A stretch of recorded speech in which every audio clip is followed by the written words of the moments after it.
చేపలకు ముళ్ళుంటాయి, మొప్పలుంటాయి, దంతాలు ఉంటాయి. అయితే కొన్ని చేపలకు అచ్చం మనిషి దంతాల వంటి పళ్ళుంటాయి. అవును, ఇది ముమ్మాటికి నిజం. రూప్చంద్ అనే రకం చేప కింది దవడ దంతాలు అచ్చం మనిషి కింది దవడ దంతాల్లాగే ఉంటాయి. అలాంటి ఓ చేప ప్రస్తుతం పశ్చిమ గోదావరి జాలర్ల వలకు చిక్కింది. ఉమ్మడి పశ్చిమ గోదావరి జిల్లాలో పలు చోట్ల ఈ చేపల పెంపకం సాగుతోంది. మాంసాహార పిరానా చేపల జాతికి చెందిన ఈ చేపలతో మహా జాగ్రత్తగా ఉండాలంటున్నారు నిపుణులు.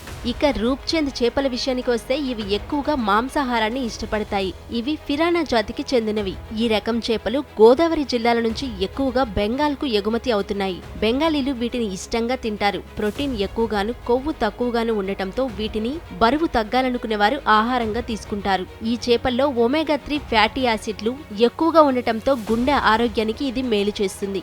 ఇవి కేజీ నుంచి 3 కేజీల బరువు వరకు పెరుగుతాయి. ఈ చేపలు కొన్ని ఎరుపు, తెలుపు, నలుపు, సిల్వర్ రంగులలో ఉంటాయి. ఇవి చెరువుల్లోనూ నదుల్లోనూ పెరుగుతాయి. సిల్వర్ రంగు చేపలు ఉప్పు నీటిలో సైతం పెరుగుతాయి.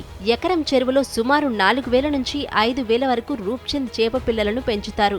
ఎకరానికి 4 టన్నుల పైనే దిగుబడి వస్తుంది. తర్వాత వీటిని ఎగుమతి చేస్తారు. తమ బలమైన దంతాలతో మనుషుల చేతులు, కాళ్లను తీవ్రంగా గాయపరిచే ప్రమాదం ఉండటంతో వీటిని పట్టుకునే సమయంలో చెరువుల్లో దిగే కూలీలు చాలా జాగ్రత్తగా ఉంటారు.